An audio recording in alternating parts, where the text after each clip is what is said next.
Despite the enticing subtitle Fantastic Beasts, The Secrets of Dumbledore, the second sequel to J. K. Rowling's Wizarding World franchise mirrors the first, which is to say that it feels like an extended prologue for a better movie that's yet to materialize. In hindsight, Rowling should have funneled her Harry Potter prequel into a limited series, where leisurely pacing is more the norm. In theory, a young Dumbledore movie would address some of the Fantastic Beasts' shortcomings, providing a more dynamic anchor than the shy and halting Newt Scamander, Eddie Redmayne.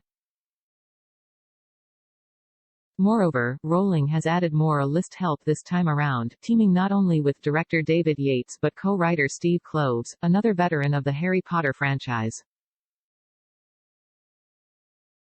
Mads Mikkelsen in Fantastic Beasts, The Secrets of Dumbledore Still, the storyline essentially handcuffs Dumbledore, Jude Law, or at least ties his wand behind his back for too much of the movie, by virtue of his romantic bond with the evil Gellert Grindelwald, Mads Mikkelsen, ably stepping in for Johnny Depp, who, in classic authoritarian fashion, intends to take over the magical world and wage war against Muggles.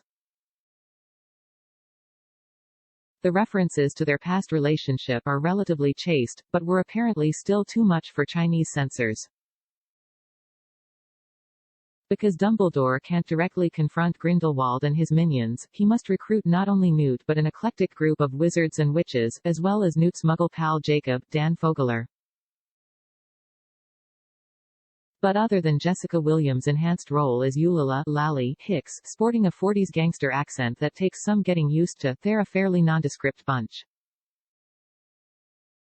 Foremost, the latest Fantastic Beasts unfolds with no great sense of urgency, sending the gang on a series of adventures and detours building toward an anticipated showdown to thwart Grindelwald's plans.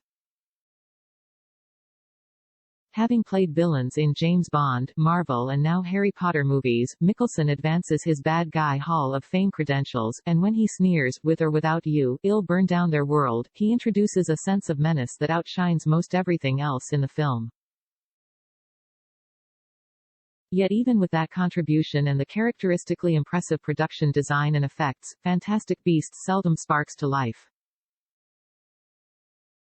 In hindsight, the real misstep might have come when Warner Brothers, like part of Warner Brothers.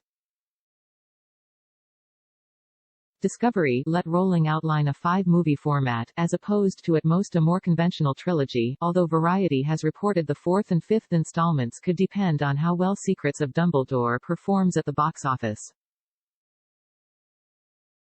Whatever the commercial verdict, the creative one delivers another mixed bag that tempers enthusiasm for more, barring promises to both pick up the pace and enhance Law's role in a more definitive manner. Otherwise, like The Crimes of Grindelwald, Secrets of Dumbledore is handsomely done but ultimately too much of a Dumble snore. And somehow, its appealing pieces, old and new, again add up to a less than magical movie. Fantastic Beasts, The Secrets of Dumbledore premieres in U.S. theaters on April 15. It's rated PG-13.